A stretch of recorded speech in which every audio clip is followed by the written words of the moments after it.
First जो हम digestion start कर रहे हैं वो है कार्बोहाइड्रेट डाइजेशन।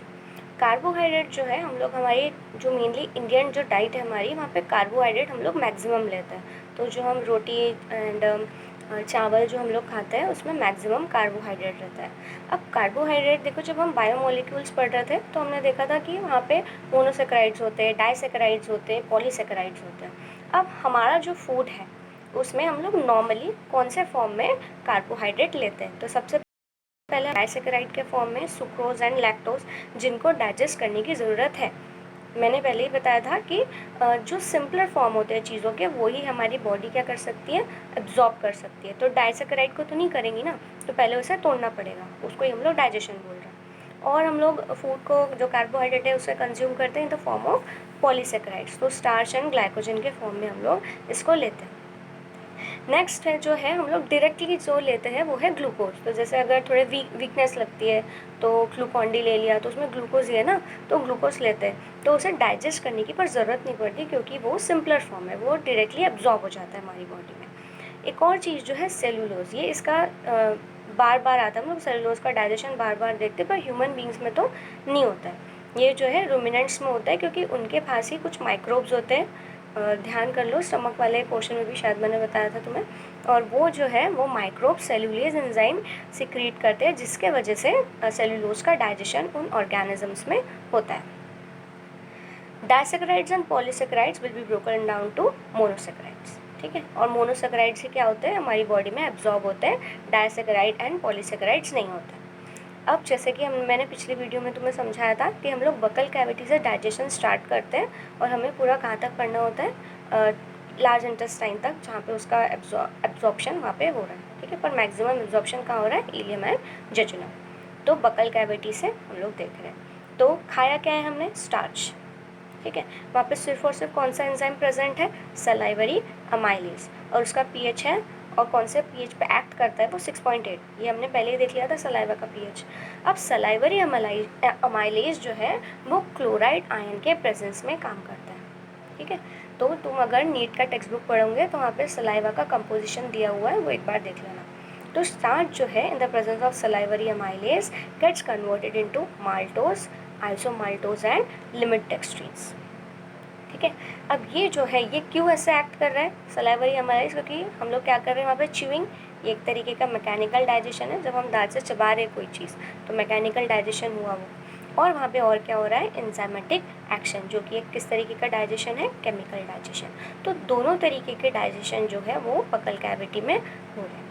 अब क्या बन गया है, ये पिछली वीडियो में हम डिस्कस कर चुके हैं।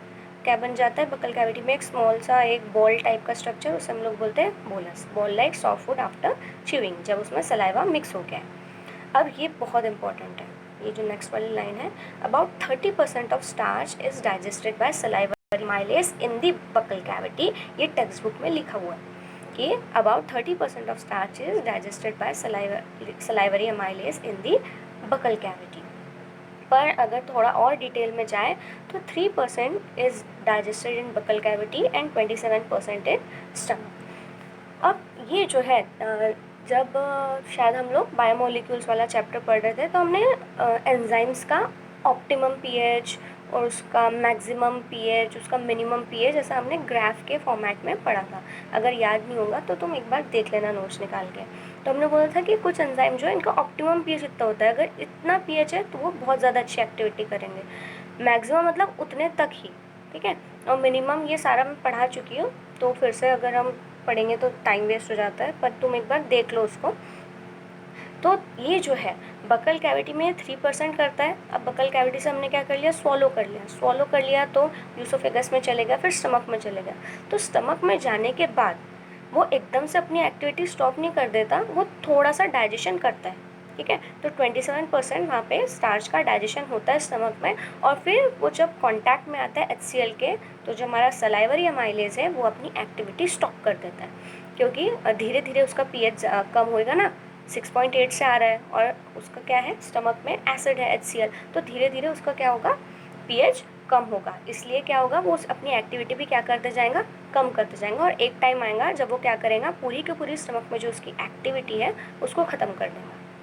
ठीक है। बकल कैविटी से अब कहाँ चले गए हम लोग, यूसोफेगस में। यूसोफेगस में क्या होगा, नो डाइजेशन, क्योंकि वहाँ पे तो कुछ है ही नहीं, नो एंजाइम्स। यूसोफेगस के बाद फूड कहाँ पे आ गया, स्टमक। स्टमक में हम लोग, देखो ये तुम्हें थोड़े कॉन्ट्राडिक्टरी स्टेटमेंट लगेंगे, पर यहाँ पे क्या है, मैंने क्या बोला, ये जो है स्टमक में डाइजेशन हो रहा है, ये किसके वजह से हो रहा है, सलाइवरी अमाइलेज के। पर ये सलाइवरी अमाइलेज था कहाँ, बकल कैविटी का, ठीक है, क्योंकि हमने फूड को ऐसा बॉल के फॉर्मेट में बना लिया, तो फूड में सलाइवरी अमाइलेज मिक्स हुआ ना, पर वो किसका है, बकल कैविटी का, इसलिए स्टमक में हम इसका बोल रहे हैं, बकल कैविटी वाला डाइजेशन। पर एज सच स्टमक में कोई भी कोई भी कार्बोहाइड्रेट डाइजेस्ट करने वाला एंजाइम है नहीं, इसलिए हम लोग यहाँ पे बोल रहे हैं no carbohydrate digestion as gastric juice has no amylase, ठीक है। तो ये ध्यान से समझ के देखना। अब स्टमक में देखो, फिर से वो पिछले वाला वीडियो ध्यान करो, उसमें HCl ऐड हो गया, तो क्या बन जाता है, chyme, partially digested acidic food. अब स्टमक में हो गया, कोई डाइजेशन नहीं होने वाला कार्बोहाइड्रेट का। फिर लास्ट में वो कहाँ जाता है, स्मॉल इंटेस्टाइन, और स्मॉल इंटेस्टाइन का फर्स्ट पार्ट डुओडेनम। डुओडेनम में अब देखो स्टार्च जो बच गया 70%, क्योंकि 30% स्टार्च ही हुआ था ना डाइजेस्ट बकल कैविटी में, तो 70% जो स्टार्च है उस पर अब कौन ऐड करेगा, पैंक्रियाटिक अमाइलेज, ठीक है। पैंक्रियाज ने जो सिक्रीट किया है वो अमाइलेज, उसका pH होता है 8.6 to 8.8, इस pH पे वो एक्ट करता है। अब ये pH जो है वो बेसिक हो गया है, क्यों, क्योंकि पैंक्रियाटिक जूस भी उधर बेसिक है, बाइल जो है वो भी बेसिक है, इसलिए ये जो है इसका pH चेंज हो जाता है। और ये क्या बनाते हैं, maltose, isomaltose and limit dextrin. Limit dextrin छोटे छोटे फॉर्म में कार्बोहाइड्रेट्स होते हैं। अब ये बहुत ही ईजी है, ये बहुत बार पूछे भी जाते हैं questions.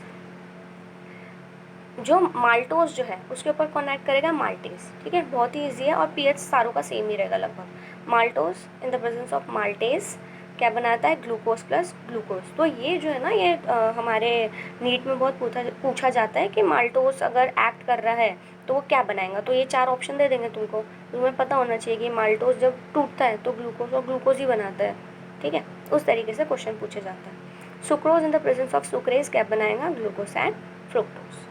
Lactose in the presence of lactase बनाएगा glucose and galactose. Isomaltose in the presence of isomaltase बनाएगा glucose and glucose. And limit dextrins in the presence of limit dextrinase, enzyme देखो सेम ही है, बनाएंगे ग्लूकोज एंड ग्लूकोज। तो digestion start होता है carbohydrate का, कहाँ से, बकल कैविटी से, एंड कहाँ पर होगा, डुओडेनम पे। अब तुम्हें जो है ये जो है वीडियो देखने के बाद तुम अगर चाहो तो ये नोट्स कॉपी कर लेना, पर जो तुम्हारा स्टेट बोर्ड का बुक है और जो तुम्हारा नीट वाला बुक है वहाँ से अगर तुम पढ़ोगे तो थोड़ा सा कंफ्यूजिंग है।